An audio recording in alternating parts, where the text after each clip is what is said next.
Hello friends, नमस्कार। मैं Manoj Yadav, nice wellness coach और नाइस वेलनेस कोच की ट्रेनिंग सेशन में आपका स्वागत करता हूं। आज हम ट्रेनिंग वीडियो नंबर 7 ले रहे हैं, जिसमें हम लेंगे high BP and low BP. तो इसके सिम्टम्स, कॉजेज़ एंड सॉल्यूशन पे हम बात करेंगे। सो फर्स्ट ऑफ ऑल हम लेते हैं हाई बीपी। तो हाई बीपी के क्या सिम्टम्स हैं? तो वो इस प्रकार हैं: सर दर्द, चक्कर आना, अस्थिरता महसूस होना, थकान और कमजोरी, बुखारी और श्वसन की परेशानी, अवसाद और चिंता की अवस्था, उल्टी या पेट में दर्द, छाती में दबाव या सांस लेने की तकलीफ होना, पैरों या टांगों में सूजन, नज़ला या बंदनाक, आँखों में धुंधलापन या दृष्टि कमजोरी, घाव या खून बहना, मूत्र मार्ग संबंधी समस्याएं जैसे पेशाब में असामान्यता। तो ये लक्षण हो सकते हैं, इनमें से कोई भी कुछ लक्षण हो सकते हैं। एक बात का आप ध्यान रखें, हालांकि ये सभी लक्षण यथार्थ उच्च रक्तचाप यानी कि जो हाई बीपी है उसके होने के संकेत नहीं होते हैं, क्योंकि ये लक्षण अन्य स्वास्थ्य समस्याओं से भी जुड़े हो सकते हैं। यदि आपको हाई बीपी के लक्षण महसूस हो रहे हैं एक या ज़्यादा, तो सबसे अच्छा होगा कि आप एक नाइस एक्सपर्ट से परामर्श करें और उससे अपनी जांच कराएं। और जो एक्सपर्ट्स होते हैं वो आपकी मेडिकल हिस्ट्री और शारीरिक परीक्षण के आधार पर जो है हाई बीपी का निदान और उपचार करेंगे या उसकी सलाह देंगे। अब हाई बीपी के मुख्य कारणों पर बात करते हैं। तो इसके मुख्य दो कारण हैं, एक है स्ट्रेस, तनाव, और दूसरा है अनहेल्थी ईटिंग लाइफस्टाइल, यानी कि हम कुछ भी जो हम गलत खा रहे हैं, यानी कि अगर हम अपने डॉक्टर BRC की अकॉर्डिंग बात करें तो DIP डाइट न खा करके हम VIP डाइट ले रहे हैं, तो वो कारण होता है हाई बीपी का। अब स्ट्रेस किस प्रकार से ब्लड प्रेशर को इंक्रीज़ करता है, किस प्रकार से हाई बीपी का कारण बनता है?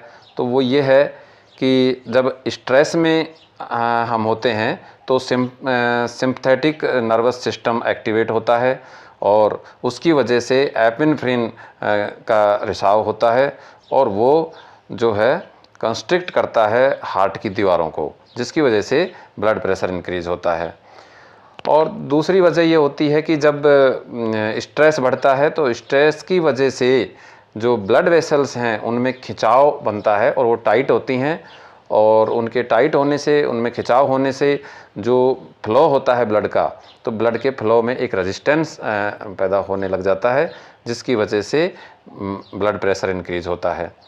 और एक वजह ये होती है कि स्ट्रेस जब बढ़ता है तो स्ट्रेस की वजह से एक स्ट्रेस हार्मोन होता है जिसका नाम है कॉर्टिसोल। तो कॉर्टिसोल का प्रोडक्शन बढ़ जाता है और उसके प्रोडक्शन बढ़ने से हाई बीपी क्रिएट होता है। अब सेकंड कारण है हाई ब्लड प्रेशर का, वो है अनहेल्थी फूड। तो हम जो अनहेल्थी फूड्स खा रहे हैं, जो VIP डाइट हम लेते हैं, तो वो किस प्रकार से हाई बीपी को क्रिएट करता है? तो उसका कारण ये है कि जब हम उस तरीके का खाना खाते हैं जो ज़्यादा पका हुआ हम लेते हैं और जो फ्राई किया हुआ लेते हैं, तो वो सब चीज़ें, या पैक्ड आइटम हम लेते हैं, तो उन सब चीज़ों की वजह से सोडियम का इंटेक ज़्यादा होता है, साल्ट का इंटेक ज़्यादा होता है। और जब साल्ट यानी सोडियम हमारे बॉडी में बढ़ता है तो सोडियम के बढ़ने से बॉडी ज़्यादा वाटर को कंज्यूम करती है, ज़्यादा वाटर को वहाँ पर रखने की कोशिश करती है, और उसकी वजह से ब्लड में जो है ज़्यादा ब्लड को वहाँ पर वॉल्यूम ब्लड का बढ़ाना पड़ता है बॉडी को, तो उसकी वजह से BP इंक्रीज होता है। अब हाई बीपी के केस में क्या करना है और क्या नहीं करना है? तो करने वाली चीज़ों में है कि एक तो स्ट्रेस फ्री रहें। तो इसके लिए क्या है कि स्ट्रेस फ्री रहने के लिए अपनी डेली रूटीन एक सही बना के रखें, उसमें योगा और मेडिटेशन आप कर सकते हैं।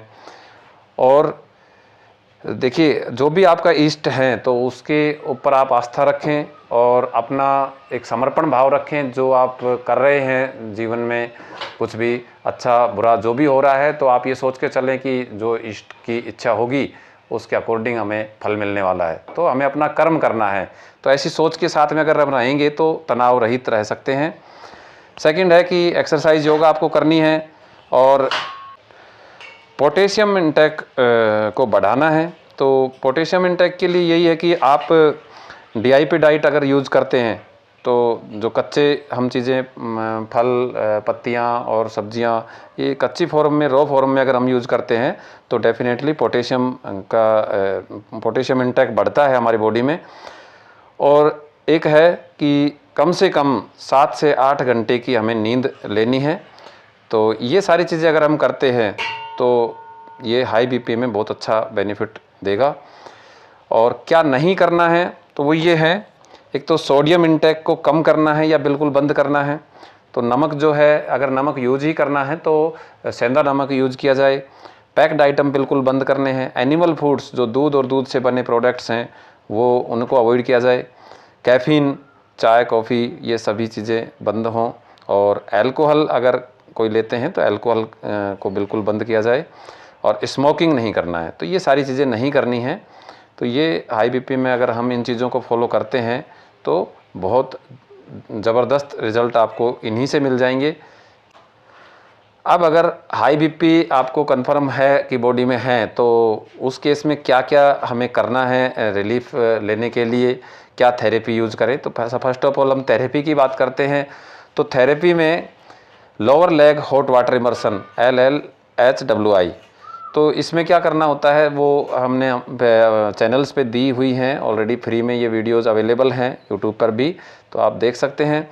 तो इसमें 40 डिग्री पर जो है पानी लगभग 40-42 पर रहे और उसमें एक बकेट में लेकर के और घुटनों तक के पैर को उसमें डाल के रखना है 1 घंटे के लिए।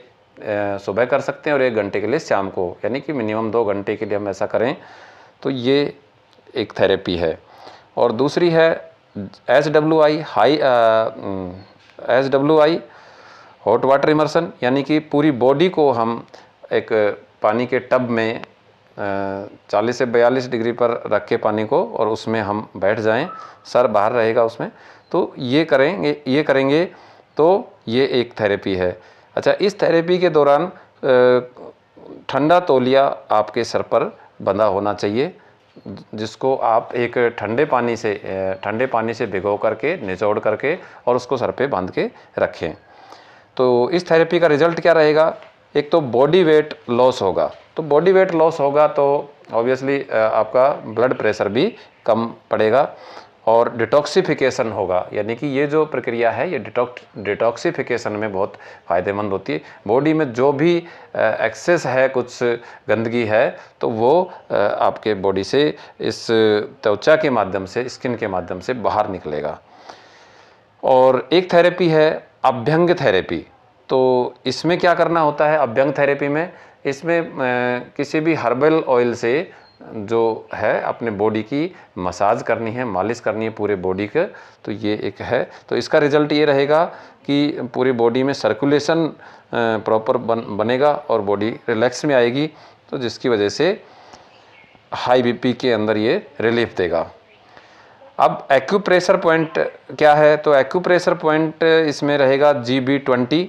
तो जैसा कि चित्र में दिखाया गया है, GB20 का जो एरो है जिस पॉइंट पर, तो वो जो कलरफुल पॉइंट बना हुआ है, तो ये एक साइड में है। ऐसे ही दूसरी साइड में, सर के दूसरी साइड में भी इस तरीके का पॉइंट मिलेगा। तो वहाँ आपको प्रेस करना है अपने अंगूठे या उंगली के माध्यम से। तो ये एक एक्यूप्रेशर पॉइंट है जो आपको रिलीफ देगा। ये दिन में 2-3 बार आप 5-5 मिनट के लिए प्रेस कर सकते हैं। अब क्या हमें खान पान में कुछ करना है? कुछ चीज़ें ऐसी जो प्राकृतिक चीज़ें हम यूज़ करें, तो वो हैं, एक तो बेल पत्र। आप डेली 4-5 बेल पत्र आप चबा के उसको खाएं, तो ये आपको बेनिफिट देगा। या फिर अगर बेल पत्र उपलब्ध नहीं हो पाते हैं तो आप जो लौकी है, तो लौकी का जूस, आधा कप लौकी का जूस आप निकालें और वो आप धीरे धीरे, जैसे चाय पीते हैं वैसे धीरे धीरे उसको पिएं। तो ये आप डेली रूटीन में अपना के रखें। एक आपको डेली रूटीन में जो करना है वो क्या है? कोकोनट वाटर, या फिर कोकोनट वाटर नहीं है तो रेड ग्रीन वेजिटेबल जूस, जो लाल और हरी जो सब्जियां हैं, पत्ते हैं, उनका जूस आपको लेना है। तो ये अगर लेंगे तो आपको जैसे कुकुम्बर है यानी खीरा और इस तरीके की चीज़ें हैं, पालक है और जो चुकंदर है, तो ये इनका जो जूस होगा वो आप कंज्यूम करें पर डे, या फिर कोकोनट वाटर। ये लगभग शाम को 5 बजे के समथिंग आप ये चीज़ें लें। और सुबह के टाइम पे जो बताया आपको, लौकी का जूस लें या फिर बेलपत्र लें। तो ये आपको डेली रूटीन में रखना है। स्पेशल इंस्ट्रक्शन क्या है? स्पेशल इंस्ट्रक्शन इसमें यह है कि आपका सिस्टोलिक प्लस डायस्टोलिक जो प्रेशर है, ब्लड प्रेशर है, इसका अगर वो 200 से कम है तो आपको क्या करना है, जो बीपी की दवाइयाँ हैं वो आप बंद कर सकते हैं। इससे कम रहने पर आप बंद कर सकते हैं। बीपी मेडिसिन को कम करने के या बंद करने के लिए जो इंस्ट्रक्शंस हैं वो इस प्रकार हैं कि अगर आपका सिस्टोलिक बीपी 150 या 160 से के 160 है, 150 या 160 है, तो आप 100% मेडिसिन लेते रहें। और जब भी, यानी कि जैसे मान लो 1 हफ्ते तक आपने ये सब किया, उसके बाद में मान लो अगले हफ्ते में आपने चेक किया और आपका ब्लड प्रेशर, जो सिस्टोलिक ब्लड प्रेशर है, वो 120 या 150 से कम है, 120 और 150 के बीच में आता है, तो आप 50% मेडिसिन को घटा दें। जो भी मेडिसिन ले रहे हैं उनको आधी आधी कर दें। और अगर आपका कभी भी जब 120 से कम हो जाए सिस्टोलिक बीपी, तो आप मेडिसिन को बिल्कुल बंद कर सकते हैं। अच्छा, इसमें एक बात का ध्यान ये रखना है कि जिस दिन आप अपना ब्लड प्रेशर चेक करेंगे, तो उस दिन की सेकंड डे आपको ये जो बताया गया है कि मेडिसिन को कम करना है, तो वो उसके सेकंड डे से अप्लाई करें। यानी कि जिस दिन आपने चेक किया और आपका बीपी 120 से कम पाया गया, तो आप उसके सेकंड डे से दवाइयों को बंद करें। राइट, तो ये आपको ध्यान रखना है इसमें। ये जो मेडिकेशंस जो आपको बताया गया है, पूरा डेली रूटीन किस प्रकार से आपको क्या लेना है, तो ये आपको किसी के सुपरविजन में अगर आप करेंगे, किसी एक्सपर्ट की गाइडलाइन में अगर आप करेंगे, तो आपको ज़्यादा बेटर रहेगा। अब आयुर्वेदिक रेमेडीज़ क्या क्या हैं? अच्छा, इसमें ध्यान ये रखना है कि जो आयुर्वेदिक रेमेडीज़ की बात हम कर रहे हैं, तो आपका अगर बीपी 150 100 से अगर अबव जाता है, तो आपको ये रेमेडीज़ यूज़ करनी है, क्योंकि इससे कम में रेमेडीज़ की आवश्यकता नहीं पड़ेगी। जो नॉर्मल आप खान पान आपको बताया गया, जो डेली रूटीन बताया गया, जो थेरेपीज़ बताई, उससे आपका कवर हो जाएगा। तो रेमेडीज़ में ये है कि 4 स्कूप आपको लेना है अर्जुन की छाल, और 4 स्कूप लेना है आपको गुड़हल। तो गुड़हल का जो टहनी होती है वो आती है उसमें स्टेम, तो ये लेनी है। इनको आपको 100 ml पानी में बॉईल करना है 5 मिनट के लिए, और धीरे धीरे इसको हल्का गर्म रहते हुए पीना है, और दिन में 2 बार रिपीट करना है। तो ये एक हाई बीपी को कंट्रोल करने की, कम करने की या ख़त्म करने की एक रेमेडी है। और या फिर आप इसमें केवल अर्जुन छाल का पाउडर भी आप 250 ml पानी में बॉईल करके, जब तक वो पानी आधा रह जाए तब तक आप उसको केवल अर्जुन छाल का पाउडर लें और उसको उसमें बॉईल करें पानी के आधा रहने तक, और उसको फिर आप धीरे धीरे गर्म रहते हुए पिएं, तो ये भी चलेगा। या फिर अर्जुन में जो पहले बताया वो गुड़हल मिला करके वो भी कर सकते हैं। अब बात करते हैं लो बीपी यानी कि हाइपोटेंशन। तो इसके सिम्टम्स क्या हैं? लो बीपी में जो सिम्टम्स देखे गए हैं वो कुछ इस प्रकार हैं। चक्कर आना या अस्थिरता महसूस होना, थकान या कमजोरी का अनुभव होना, बेहोशी या चक्कर से गिर पड़ना, ठंडा होना और सिर घूमना, छाती में दर्द और दबाव का अनुभव होना, और है बिस्तर पर बैठने या उठने में मुश्किल होना, भूख की कमी या आंतों में अवरोध होना, जो स्तन हैं और पैर हैं उनमें सूजन होना, और डिहाइड्रेशन यानी शरीर में पानी की कमी के लक्षण जैसे ठंड, सूखी त्वचा और जो मुख्य रक्त धाराएं हैं नहीं होना, ये जो है हो सकते हैं इसमें। ध्यान रहे निम्न रक्तचाप के यानी कि लो बीपी के जो कारण और लक्षण हैं ये व्यक्ति के शारीरिक स्वास्थ्य स्थिति पर निर्भर कर सकते हैं। यदि आपको लो बीपी के लक्षण महसूस हो रहे हैं और उसकी चिंता हो रही है तो आपको फिर किसी एक्सपर्ट से भी परामर्श ले लेना चाहिए। कुछ भी इनमें से बताए गए इनमें से कुछ भी लक्षण आपको नज़र आते हैं या आप अनकम्फर्ट महसूस कर रहे हैं तो आपको एक्सपर्ट से एक बार परामर्श कर लेना चाहिए और उसके बाद में आपको उचित उपचार आपको करना चाहिए।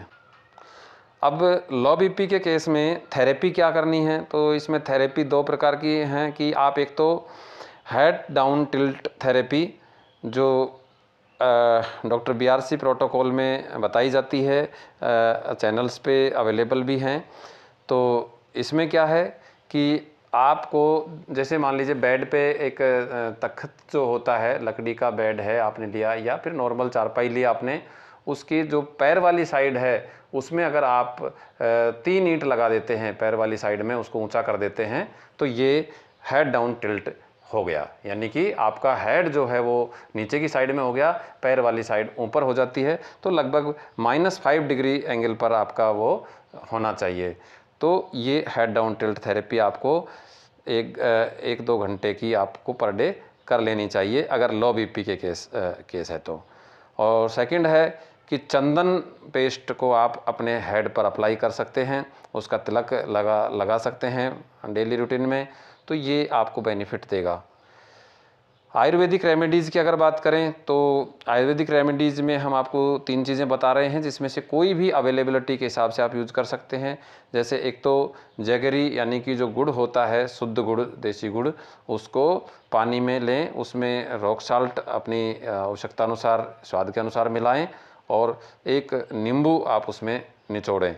तो वो मिला करके आप उसको दिन में 2-3 बार आप ले सकते हैं। ये नहीं है तो आप कॉफ़ी ड्रिंक भी आप ले सकते हैं। कॉफ़ी का पाउच आता है तो आप 1 चम्मच कॉफ़ी को आप गर्म पानी में मिला करके और धीरे धीरे सिप करके उसको पीना है।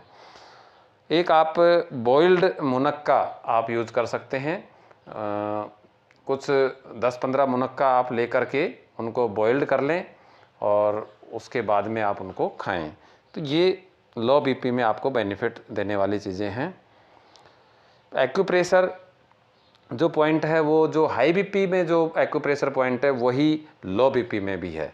तो इसमें ऐसा नहीं है कि भाई जो लो बीपी वो हाई बीपी में अगर हम करेंगे तो वो लो करता चला जाएगा, ऐसा नहीं है। वो जो एक्यूप्रेशर है वो आपके बीपी को एक सही लेवल पे लेके आता है। अगर लो है तो हाई करके बराबर लेके आएगा और हाई है तो थोड़ा लो करेगा, यानी सामान्य स्थिति में लेके आएगा। तो GB20 जो आपको बताया गया था वही एक्यूप्रेशर पॉइंट यहाँ पर रहेगा। तो इस प्रकार से हाई बीपी और लो बीपी के बारे में हमने आपको आज पूरी डिटेल से बताया। और देखिए इसमें आपको ध्यान यही रखना है कि अगर कोई ऐसी इमरजेंसी आपको पैदा हो जाती है कि जो आपको पैनिक कंडीशन, पैनिक सिचुएशंस में अगर आप होते हैं तो उस केस में फिर आप उस परिस्थिति के अकॉर्डिंग अपनी सोच समझ से कोई भी निर्णय लें और किसी भी एक्सपर्ट से, किसी भी मेडिकल आप सुविधाएं आप कहीं भी ले सकते हैं, किसी हॉस्पिटल की, डॉक्टर्स की मदद आप ले सकते हैं। तो इसका आप ध्यान रखें। धन्यवाद, मिलते हैं नेक्स्ट वीडियो में।